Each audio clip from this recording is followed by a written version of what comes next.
నేను భువనేశ్వరి ఇండస్ట్రీస్ మీద 1000 కోట్ల ఇన్వెస్ట్మెంట్ పెట్టున్నాను.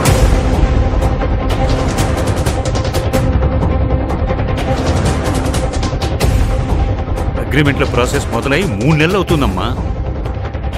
అయినా ఇంతవరకు ప్రాజెక్టు పనుల గురించి నాకే సమాచారం లేదు.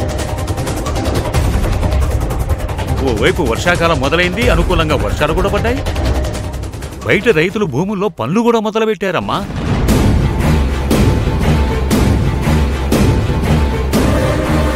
మరి వాట్ అబౌట్ అవర్ వ్యవసాయం? ఈ పాటికి సారు యమజకి షురూ చేసి ఉంటాడు. వాతావరణం చూస్తుంటే మొదలైనట్టే ఉంది. ఇంకాసేపట్లో సునామీ వచ్చేలా ఉంది. నాకు ఇమీడియట్ గా వర్క్ ప్రోగ్రెస్ కావాలి. As per agreements point by point reports మొత్తం నాకు మీరు చెప్పాలి. అంటే సార్ అది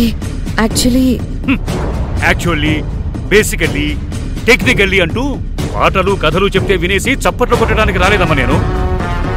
నాకు నా ప్రాజెక్ట్ రిపోర్ట్ కావాలి రైట్ నౌ.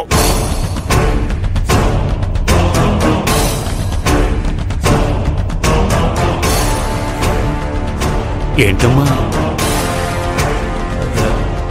ఏసీ 2 పాయింట్లు పెంచమంటావా? మిస్ యమజ,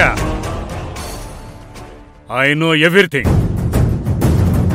ఇంతవరకు మన ప్రాజెక్ట్ పనులు ఏవి అసలు స్టార్టే కాలేదు. మీ వల్ల ఇప్పుడు మా కంపెనీ తీవ్ర నష్టాల పాలైంది. సో ఇప్పుడు ఈ విషయాన్ని నేను చాలా సీరియస్గా తీసుకుంటున్నాను. అందుకే మీ మీద 10,000 కోట్ల రూపాయలకు సూట్ వేసి మీ కంపెనీనే మూయించాలని నేను నిర్ణయించుకున్నాను.